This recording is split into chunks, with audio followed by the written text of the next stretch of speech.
Back to the Mets, episode 3. This is as close as you can get to Christmas morning as an adult. I cannot wait for the season to start. It's been such a long off season. Guys, how are we feeling? Our predictions episode. Going to go through a couple of the roster decisions that were made final this weekend and early this week. How are we feeling as we have finally made it? You know, I said this was going to happen all winter long, and it's exactly what happened. I kept saying, I'm not that excited. I didn't love what the offseason looked like. There were some weird moves made by David Stearns. But I'm sure once it's the week of, opening day and the season's upon us, I'm going to be excited. And here we are. I cannot wait. And boy, did we get some awesome news today about who's making the opening day roster. So the excitement level is even higher than I thought it would be this week. Yeah, I mean, I was excited to do the season preview last episode. Now we're making our predictions. It's as close to baseball season as we could get without actually being there, and I'm excited to get going. Yankees open Wednesday on Netflix against the Giants, a little appetizer before everybody opens up Thursday and Friday and through the entire weekend. So we'll get to our predictions. We'll go through where we have the Mets finishing in the NL East, the record, the MVP, the Cy Young, the LVP, least valuable player, and a few bold predictions and where we have the Mets finishing in the postseason, if you have them making the postseason. So we'll get to all of that in a little bit. We'll start with the news that you guys just teased a little bit. Carson Benge makes the team, and I ended up being wrong here, and I will take an L. Mike Tauchman, my guy, gets hurt, and this completely open the door here for Carson Benge to be the starting right fielder on opening day. Yeah, I mean, I don't even know if I count it as an L because I think if Tauchman was healthy, he probably makes the opening day roster, right? But boy, this is exciting for the Mets right now because I think it's what puts them over the edge for me. We talked a couple weeks ago when we first started about how I didn't love what the offseason looked like. I wasn't excited about the future.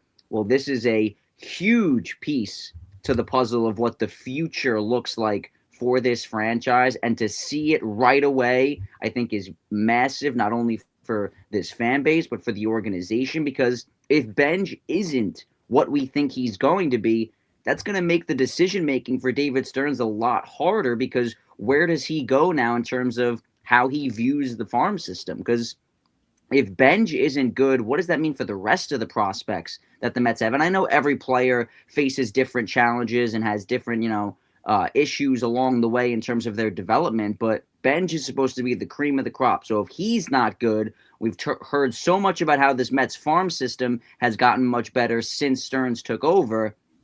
That might change the plan a little bit for the Mets going forward. Scott, you were a big advocate of Carson Benge making this team as well with Nico. Yeah, your reaction to getting the news? I mean, I'm ecstatic to see that he's making this team. I'm a little disappointed. I really did like Mike Tauchman. I wanted to see him on this opening day roster, and it sucks to see him getting hurt. But at the same time, when I was constructing my lineup, I really wanted to see MJ Melendez make this roster as well. So obviously not great to see Mike Tauchman go down, but seeing a roster spot open up for Melendez, I think is huge for this bench. You know what's interesting about the Benge discussion, and this was brought up by a couple of the writers of the New York Post, and it's a great point. You can't say all offseason long that Carson Benge has a real chance of making the team, and then he does what he did, which I think was a little overrated at spring training, but we could get to it in a minute. He went out there and performed. He hit, no doubt. So how do you tell Benge and the rest of the young guys on this roster and this organization that he's not going to make the team after he hit close to 400 in spring training and went out there every day and looked like a professional? That's the one thing that gives me confidence, and as a fan that I'm excited about, very even-keeled. Nothing gets to this kid. Especially, too, when they moved Juan Soto to left field, right? Like, that was his position last year. And to see him make the switch, it almost seemed inevitable that right field was going to be wide open for Benge to make the opening day roster. I know we talked about guys like Brett Beatty moving out there. Maybe once in a while he does get an opportunity to play some right field. But I think once Soto moved over, it clearly opened the door for Benge. And I know you said that the spring training stats don't mean too much to you. I agree to an extent.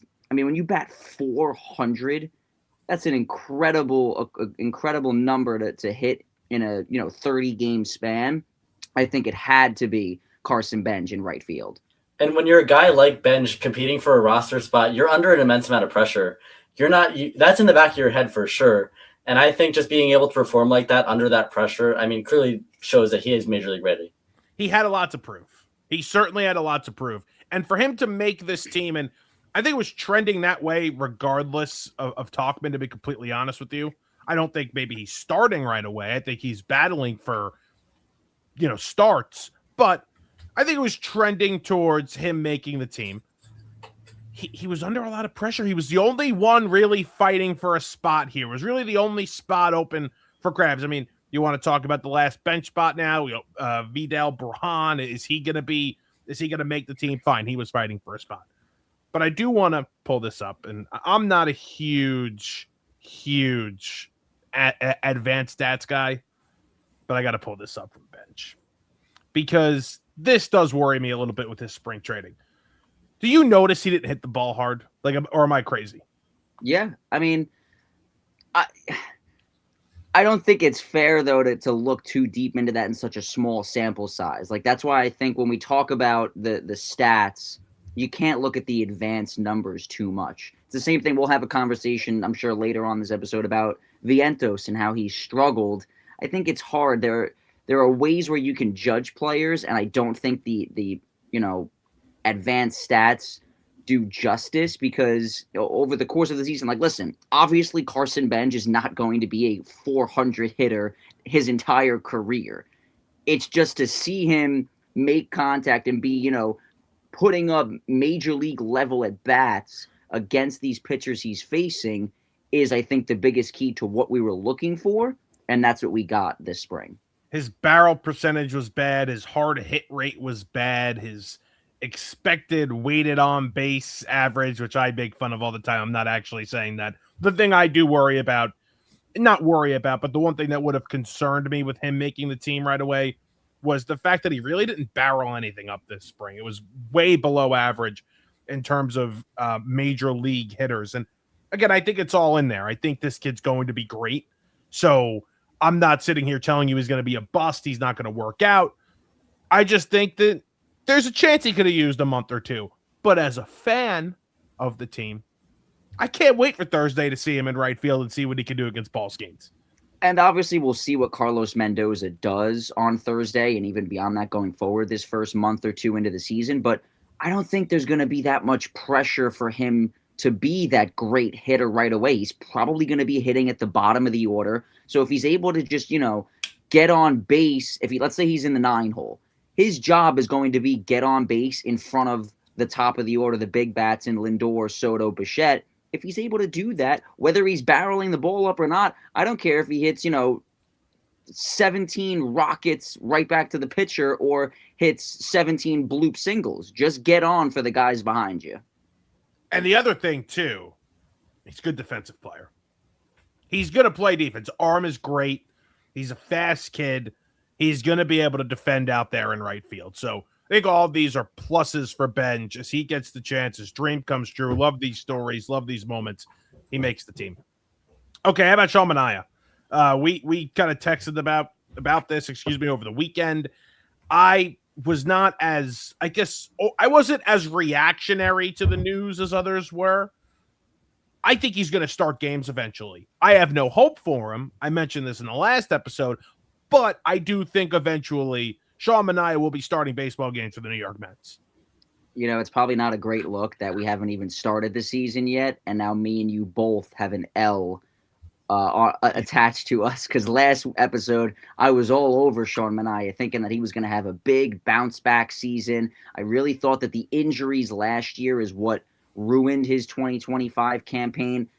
But man, to not even have your fastball hit 90 miles an hour, I do wonder if the fact that he came back last year and pitched with still issues in his arm is what's causing the dip in his velocity with the fastball. But he has been really bad, and I don't see a way where he gets into the rotation. I know like you said, we talked about it, off the air, the The rotation the first couple of weeks is going to be different than how it'll be the rest of the season because there's a lot of off days early on. They don't need a 6-man rotation right away. But if the 5 guys that they go with pitch to their abilities, where does Sean Manaea slot in? I don't know who you take out. So Well, it's going to be interesting. He's going to piggyback early, right? Because how much confidence do we have in Kodai Senga? As good as he was, by the way, he finished off the spring in a great way. But he piggybacks early, and then I think he's kind of that piggyback guy if he never makes it to the rotation. I think there's a lot of plus sides here because you have guys. You're going to have Christian Scott at some point. You're going to have Jonah Tong at some point. Tobias Myers, as long as he was built up, could slide in and be the 5th or 6th guy in this rotation whenever he gets built up. So I think you have insurances, you have depth here in this rotation that I feel pretty good about. Listen, last year the depth was the biggest issue, you could say, for the Mets rotation. That was what part of the, one of the biggest reasons for the downfall late in the year. But I don't love Manaea as a long reliever because that's the reason you brought in Tobias Myers, right? Like, Tobias Myers was not sent to the Mets to be a starter. He can be if needed, but he is there for the case of, let's say Clay Holmes one night can only go 3 innings. Myers is going to be the guy that comes in and eats up a chunk so that the bullpen doesn't get gassed. I mean, we saw it last year too with not only was the rotation lacking depth, but the bullpen, all of those guys were so overused. Reed Garrett, Huascar Brazaban, even Brooks Raley down the stretch. They were being pitched 4 days a week. It just wasn't sustainable. So I think having a guy like Myers in the bullpen to be able to do that is going to be key. And do you really need 2 long relievers? It seems like now Manaea is like lost as in terms of like where does he fit on this pitching staff? Is he done, Scott? Is he done? I mean, is Manaea done? It does appear that way. It does. And it's just like, it sucks to see. There's no explanation for his dip in velocity. And honestly, the most discouraging thing here is when he was put to the bullpen, he's saying to the media, I'm a starter. I don't know why they're doing this to me, blah, blah, blah, blah. I don't know. I feel like a real team player will just get that as, whatever the team needs to win. We saw, Bo Bichette move positions. We saw Jorge Polanco. He wants to help the team win. That's an example of what I'm trying to say.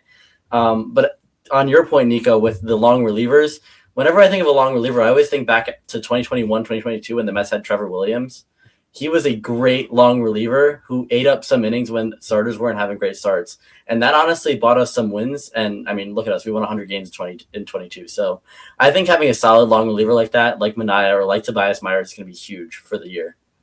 I think Tobias Myers is I think if he needs to get built up, he'll get built up at some point. If there's injuries and, Tong's not ready and Scott's not ready, I think he gets built up. But I think the plan for Myers is going to be this kind of like Luke Weaver from a couple of years ago, a multi-inning guy that is very effective out of the bullpen. I think that's Tobias Myers this year. I think he plays a major part in late game situations for Carlos Mendoza and almost as a safety blanket. I'm very confident in Myers. I agree, though. I think Manaea at this point, I had no confidence before the season, before we got to this past weekend. I have absolutely no confidence right now. I think he's done. And one thing to keep in mind, too, I know we always say that money is not an issue for this franchise with Steve Cohen as the owner. But Manaea is under contract both this year and next year, making $25 million. You do not pay a long reliever $25 million.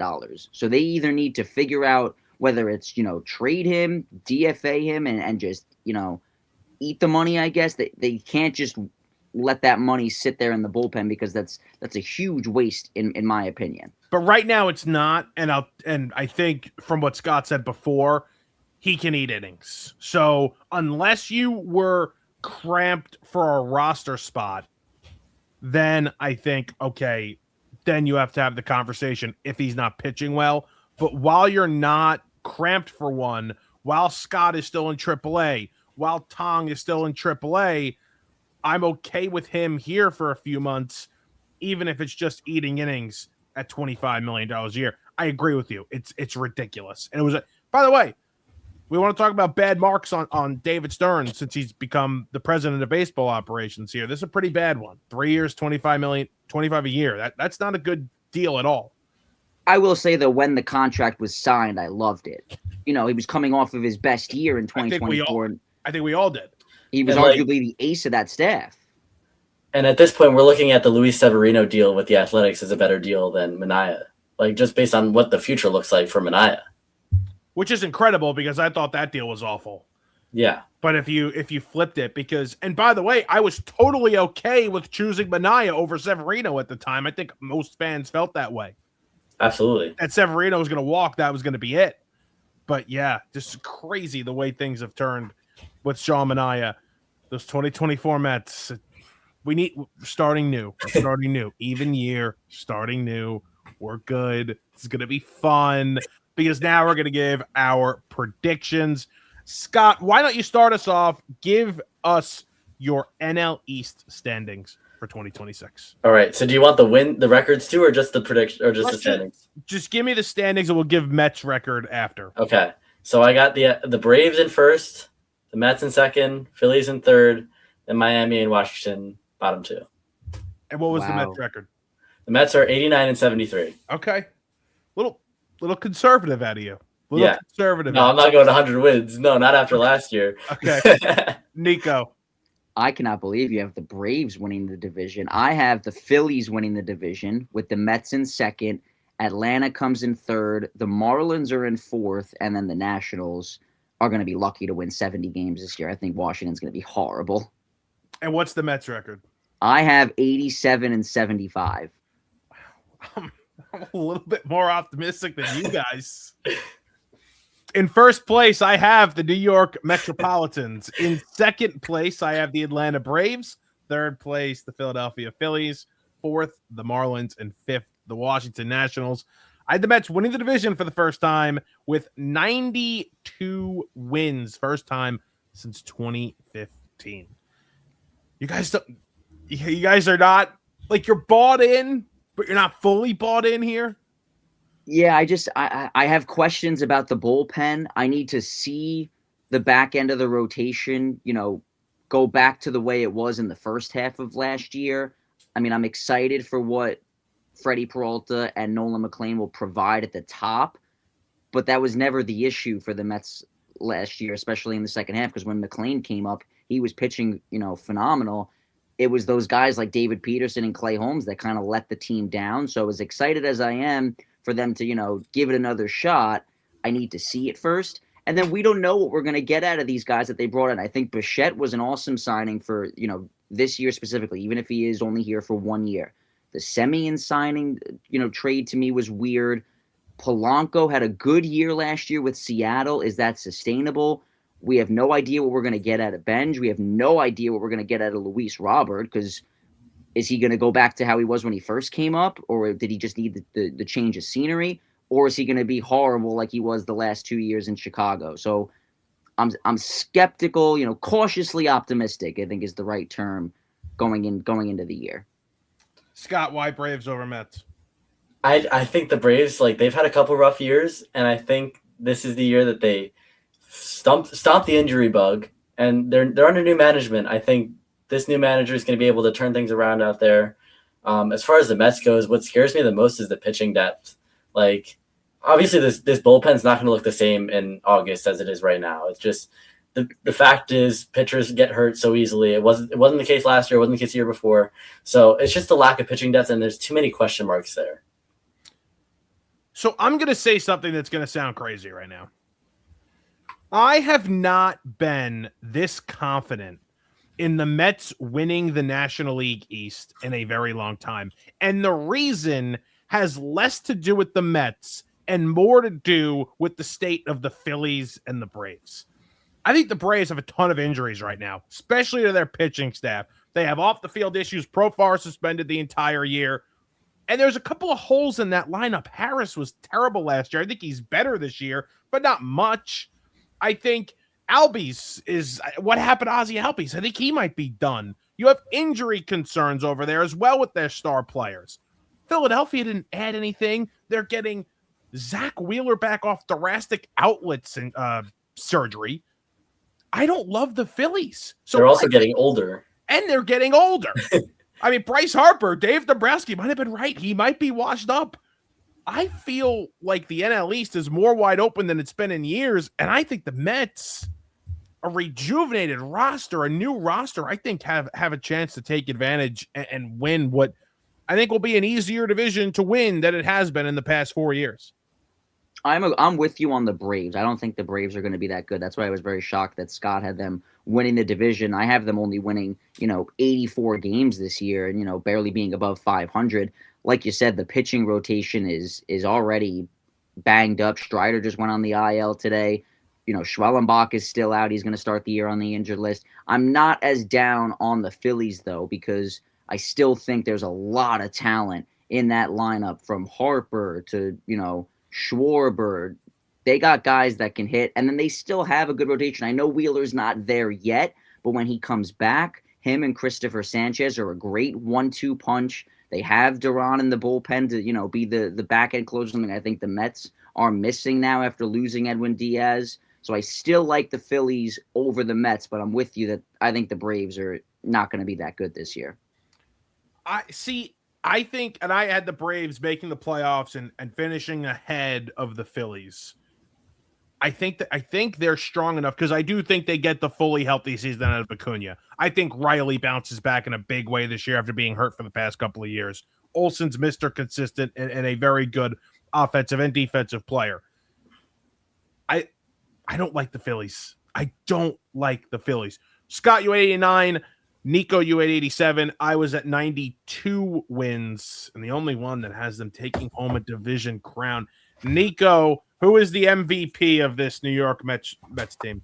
I feel like it's obvious. I'm going with the easy pick. Give me Juan Soto coming off the tremendous first season, and I think he's going to get off to a good start because I think the biggest thing with Soto last year was the first 2 months, right? Everyone was like, oh, Soto misses the Yankees. He's not doing good without the short porch in right field. He doesn't love being on the Mets. And it was a lot for him to handle at first until he finally got used to it. He went the longest time without hitting a 3-run home run or more, right? It was just solo shots all the time. I think he comes out red hot. I think he's going to be amazing from start to finish. So give me Soto to be the team's MVP.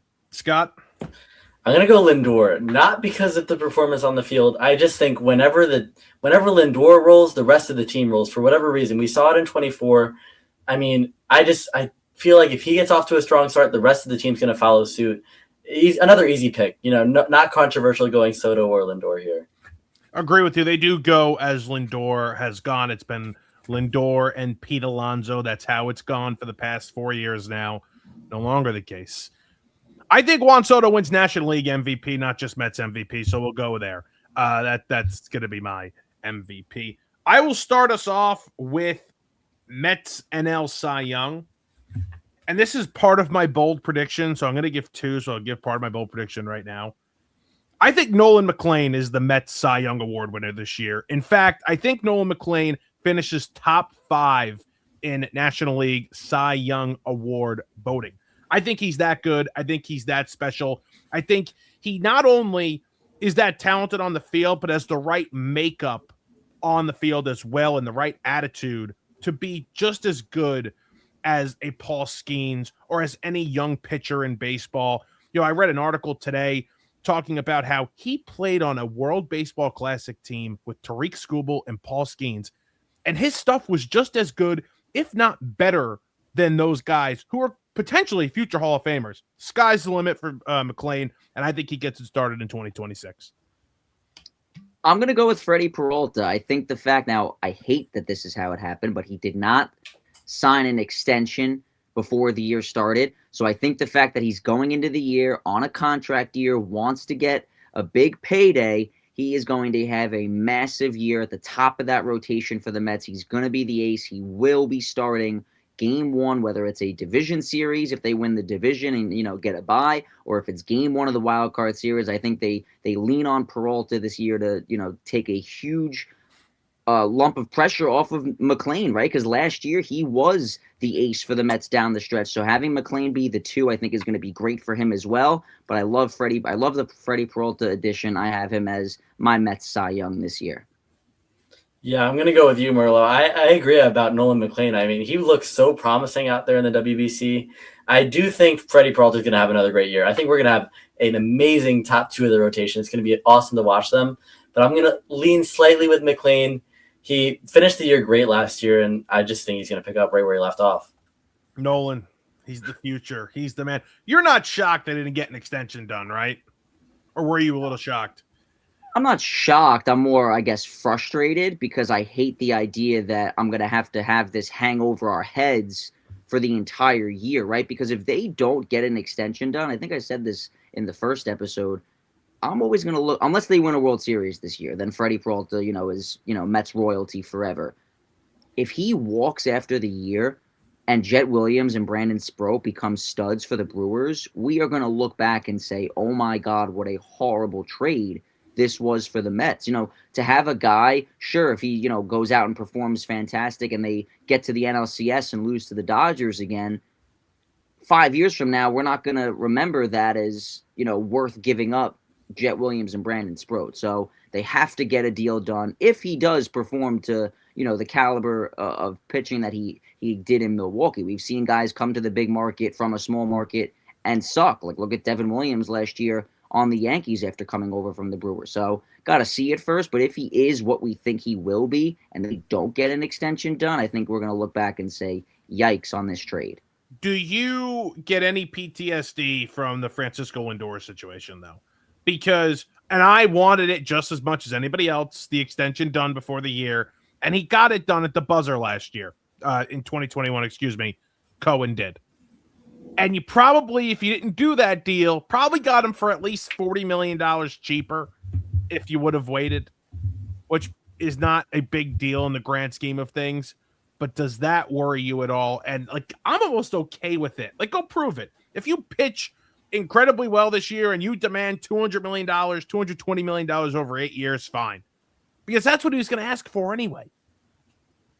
I don't think so, because when the Mets made the Lindor trade, I think it was you kind of knew that no matter what, whether he signed it before the season or not, that he wasn't going anywhere. Because it was there's no way that the Mets would make a trade like this and bring in a franchise caliber shortstop just for 1 year. That was Steve Cohen walking in saying hey, this is going to be my first big move. But we just saw this past offseason David Stearns not re-sign guys like Pete Alonso and Edwin Diaz. So he seems to not care about what they do while they're wearing a Mets uniform. So I'm nervous now after what I just saw this past offseason that might happen again next winter. Interesting. Okay. So it's almost like a trust thing.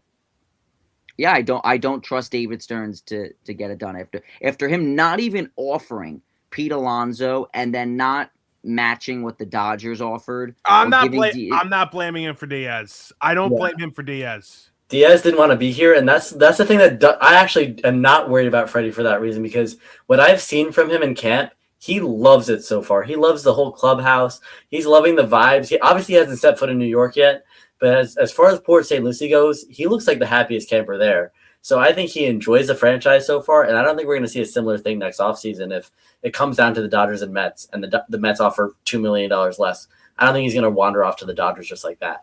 Also, can I say this? Why lock yourself up into Freddie when you have Tariq Skubal money? If the Mets they let Freddie walk, but they signed Skubal to a $400 million contract this offseason, are you worried about Brandon Sproat and Jet Williams? Are you still going to think about that? That would be the question I have for you. Because I'll take that trade off any second every day. No, but then why make the move? The Mets you want to win in 2026, no? Right, but after 2023, they went into the offseason going into 2024, didn't make a big splash because they knew that they were going to go after Juan Soto in the following offseason. So why not have the same approach? They could have easily just went into this year saying, "Oh, it's a retool type of year. We're going to figure things out, evaluate, see what we have, and then make the splash in after 2026." When you have Juan Soto and you have Francisco Lindor at the age that he's at, I don't think you can ever have a retool season ever again.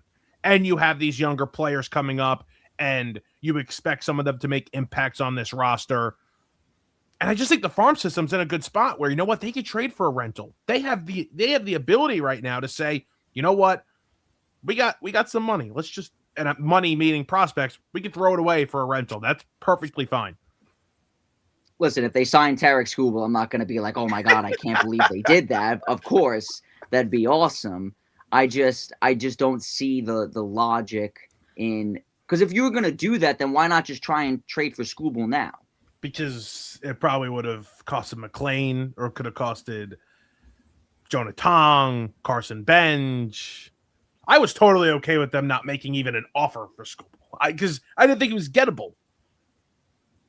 Go get Freddie. Go get Freddie for the year, and then that's what I think is going to happen. If I'm being completely honest with you, that's what I think is going to happen. I never thought for a second they were extending Freddie Peralta. I guess we've seen so many occasions of this where they don't, and I know that this is a bad example because neither of these guys were drafted by the Mets or started their careers with the Mets, right? But I'm so sick of like the constant turnover to the roster. Like, they don't have anyone that's ever like their guy. When you look up at the retired numbers at Citi Field, besides David Wright, literally all of those players played for other franchises.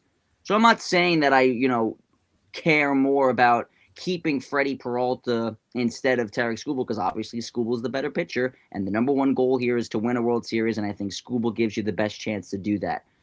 But I hate the idea of the constant change. Like, as a fan, you want to gain a connection to the players, If Freddie Peralta has a great year this year, it's the same thing with Bo Bichette. If either of those guys have great years and then the next year I'm watching them play on another team, it's like, unless they win a World Series, I'm going to look back and be like, what was the point? I think you're going to feel differently. I think these players that they have coming up, guys that we're not even talking about yet, I think that there's going to be a nice core of young players here. I'm confident in the future. Plus Brett Beatty. Okay. The LVP of the New York Mets this year, Nico, who is the LVP, least valuable player? I was torn between two, so can I just give you both? You can give me both. It's going to be Marcus Semien and Luis Robert. I hope I'm wrong, because I think that there's a chance that, like I mentioned before, Luis Robert just needed a change of scenery and needed to, feel the excitement of playing on a team that's actually trying to win something. I mean, when you show up to the ballpark every day playing for the White Sox, how do you possibly expect a guy like Robert to get motivated to play every day? It's almost impossible. So I'm hoping that I'm wrong with that, but I just didn't see enough from him to be excited about what he brings to the table. Sure, the defense is good, but if you were so worried about defense, you could have just played Tyrone Taylor in center every day, and it would have been basically the same thing. So I don't love the idea of Luis Robert. Hopefully I'm wrong, like I said. And then the same thing goes for Semien. Sure, you shored up the middle infield defensively, but I think they would have been fine putting Brett Beatty there, because we've seen him play second base last year, and he looked great, turning double plays with Lindor and making, nice flashy stops. So now we sit here and we're worrying about where is Beatty going to play. You could have easily just put him at second base and not have to, have Marcus Semien hitting 200 batting in the 7 hole. So I don't love either of those signings. Those are going to be my LVPs. You're for down. 2026. You're down on Semien. I really like. I think Semien surprises a lot of people this year. I don't hate the Robert one because I could go either way with Robert, and my expectations are low. I like Marcus Semien. I'm pumped for him. Scott, LVP. Yeah, I mean, it's hard for me to go with an everyday guy like Semien, like Robert. That's why I'm going Mark Vientos. Like, I don't see there's much of a spot in this lineup after, I guess he'll play DH against lefties, but after that, right when that lefty's out of the lineup, it's Brett Beatty time. So, I really don't see him getting much reps, and even when he does get reps, it's not going to be consistent enough for him to get good, batting stats and stuff like that. We saw him have 2 hits in spring training, including the WBC, and only one of them being a home run. I don't see much upside on Vientos.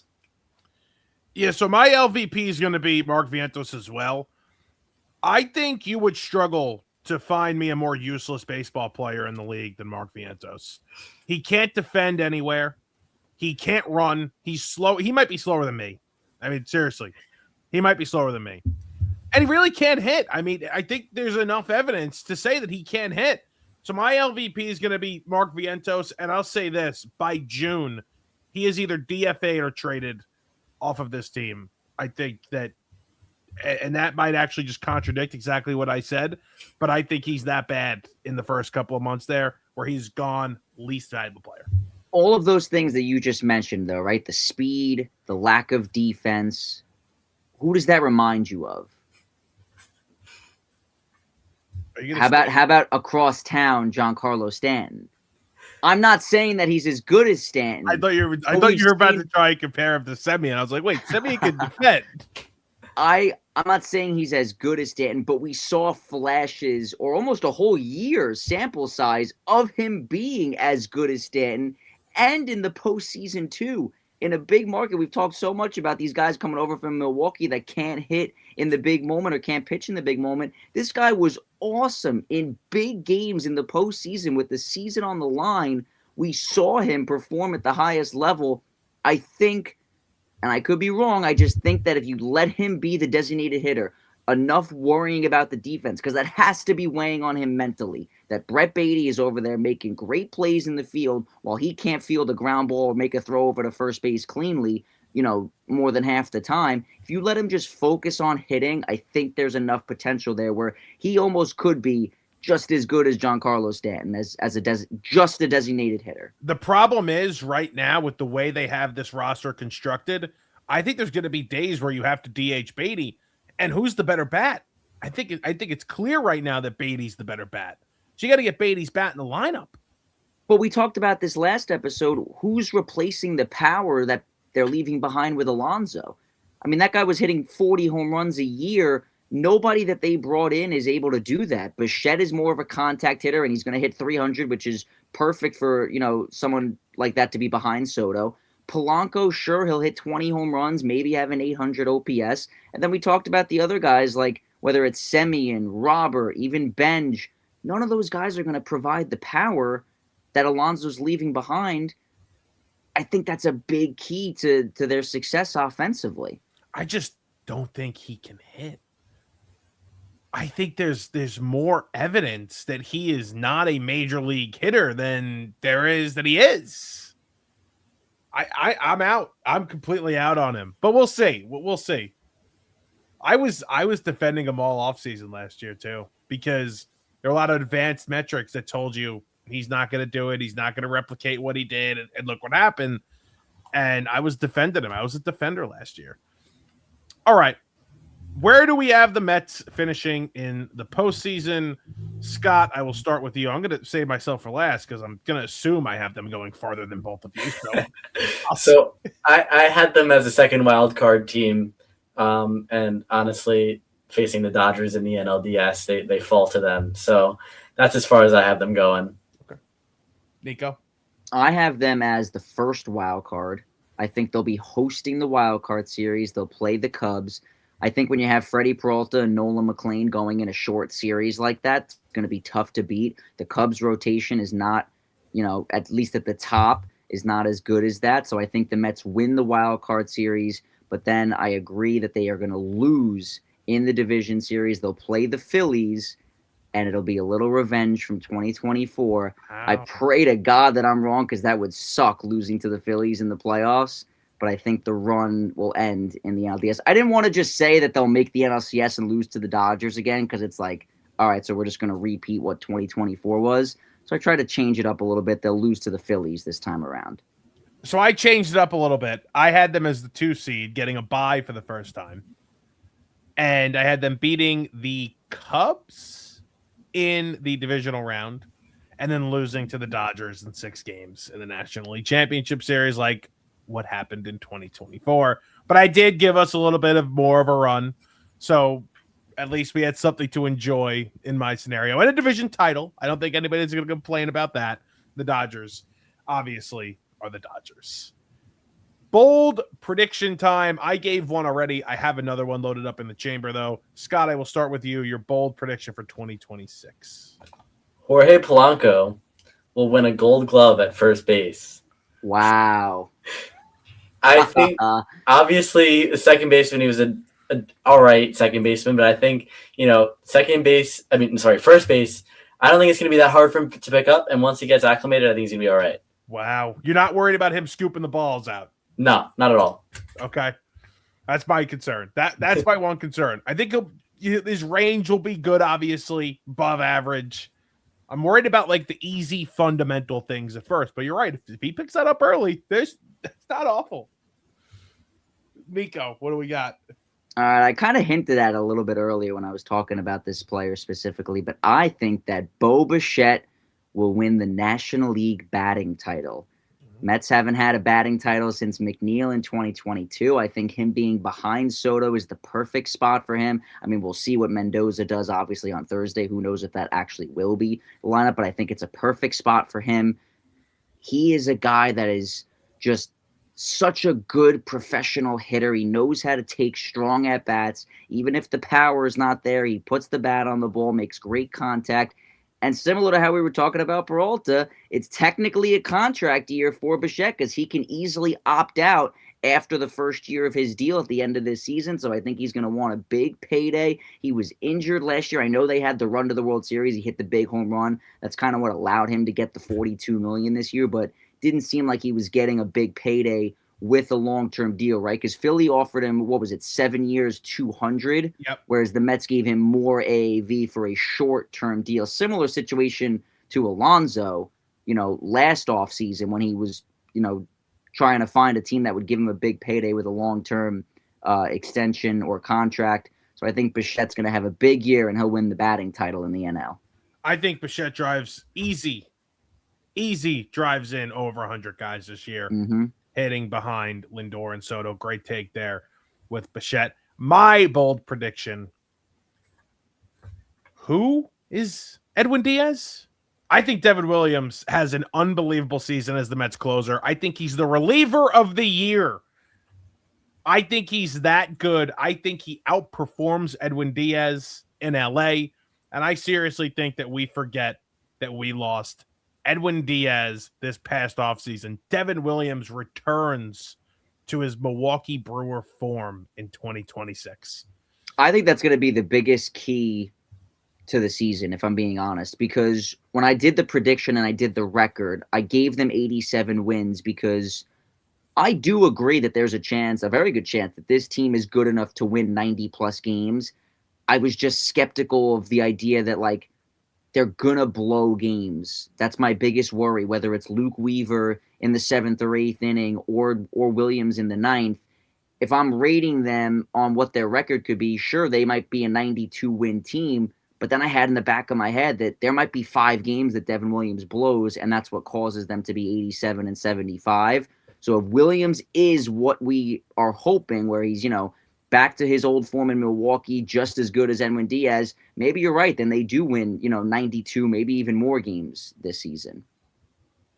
We're here. We've made it. We are here. The next episode we do, we will be in the middle of a baseball season. A bunch of men hitting a baseball with a bat will dictate our moods for the entire summer and into the fall. I cannot wait. Great stuff today, guys. We'll be back. Don't know exactly which day yet. We're going to discuss that now, but we will be back with our in-season episodes of Back to the Mets. Thank you so much for listening, and we'll talk to you guys in the new season. Put it in the books.